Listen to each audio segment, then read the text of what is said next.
Durante los últimos meses antes del anuncio oficial del cese de la convivencia de los duques de Lugo, este era un rumor que se movía en los círculos más cerrados del poder social y económico.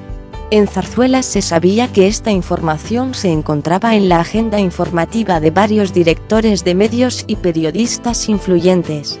La cuestión por parte de la Casa Real era saber cómo se debía manejar mediáticamente la separación de una infanta de España. Nunca se había dado el caso y, por lo tanto, era una situación nueva. No solo había que controlar la parte informativa, sino las cuestiones legales. El matrimonio de los reyes don Juan Carlos y doña Sofía se había finiquitado hacía mucho tiempo.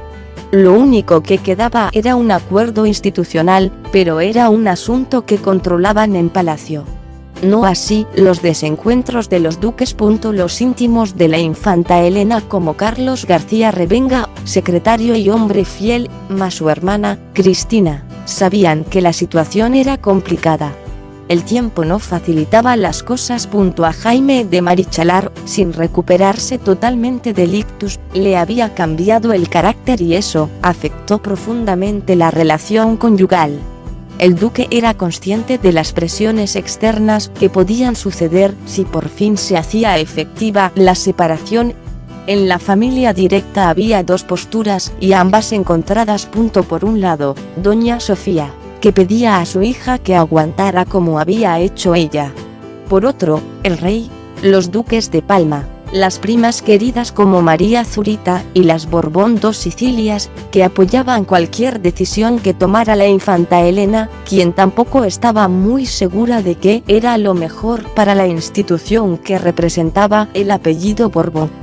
El escándalo y el morbo estaban servidos. Durante varios meses analizaron los pros y los contras hasta que ya no pudo más. El cambio de domicilio de vivir de alquiler a propietarios tampoco facilitó las cosas. El tríplex del barrio de Salamanca lo compró Marichalar después de casarse, con lo cual no formaba parte de las capitulaciones previas a la boda.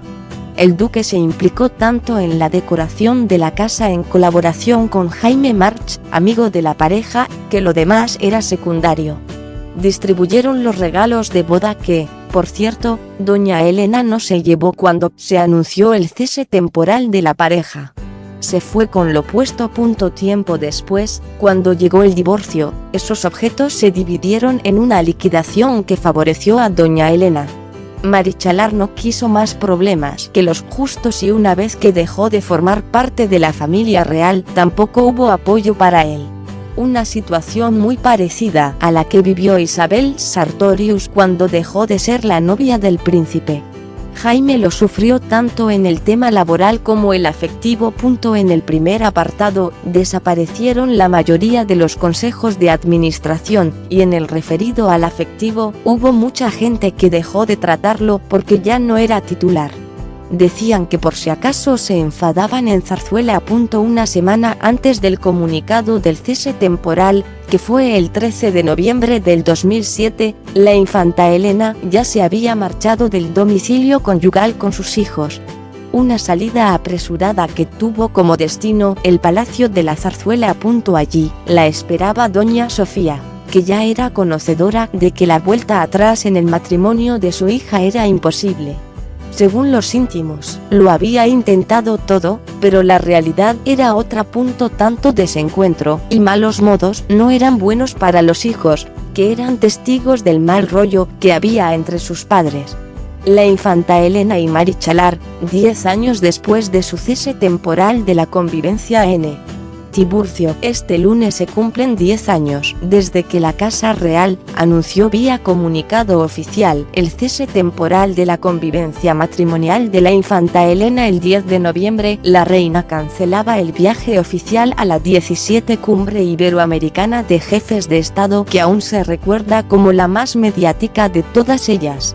La famosa frase de «¿Por qué no te callas?», de don Juan Carlos dirigida a Hugo Chávez, tapó la verdadera realidad de la ausencia de la consorte real, acompañando a su marido. La excusa era una indisposición que se volvió a repetir cuando doña Sofía no acompañó el 14 de noviembre al rey en el viaje oficial a Malta. En aquellas semanas era madre y abuela antes que consorte real. 10 años después ninguno de los dos tiene pareja estable. A la infanta Elena se le adjudicó su novio de juventud, Luis Astolfi, y a Marichalar, nada que tuviera recorrido más allá de amigas sociales. La infanta Elena y Luis Astolfi, tarde de hípica en Sevilla en Tiburcio. Que la infanta Elena es una apasionada de los caballos no es un secreto.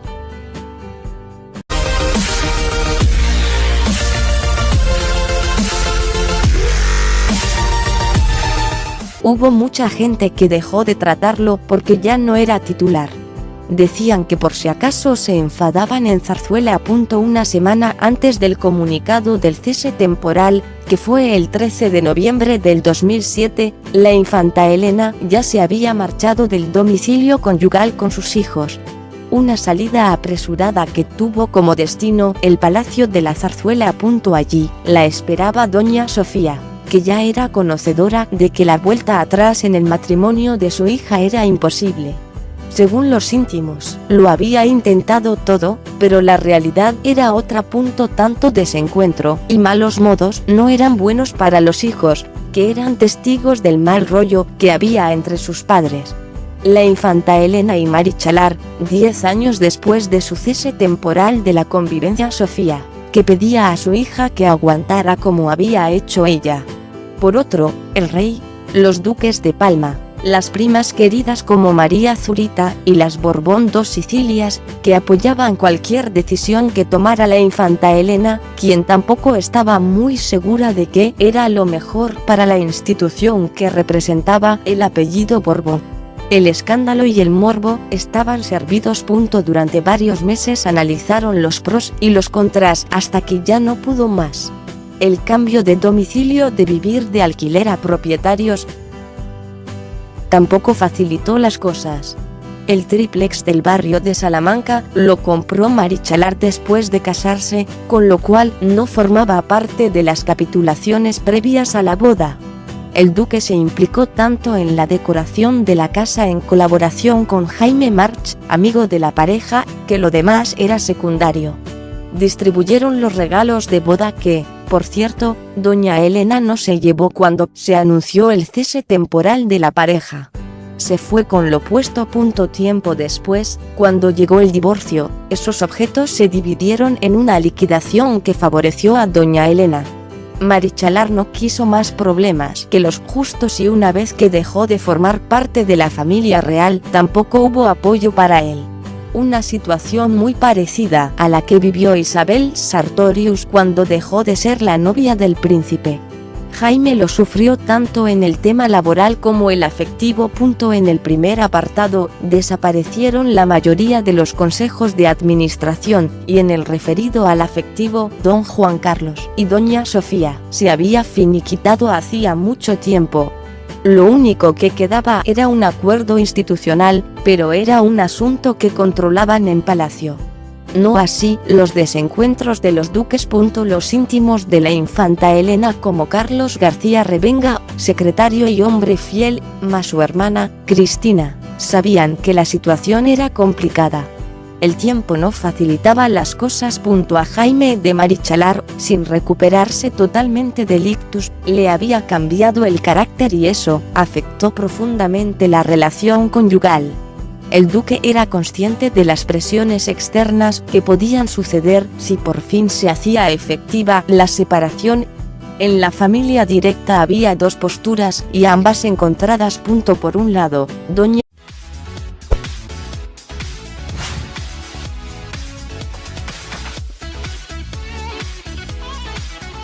Durante los últimos meses antes del anuncio oficial del cese de la convivencia de los duques de Lugo, este era un rumor que se movía en los círculos más cerrados del poder social y económico. En Zarzuela se sabía que esta información se encontraba en la agenda informativa de varios directores de medios y periodistas influyentes. La cuestión por parte de la Casa Real era saber cómo se debía manejar mediáticamente la separación de una infanta de España. Nunca se había dado el caso, y, por lo tanto, era una situación nueva. No solo había que controlar la parte informativa, sino las cuestiones legales. El matrimonio de los reyes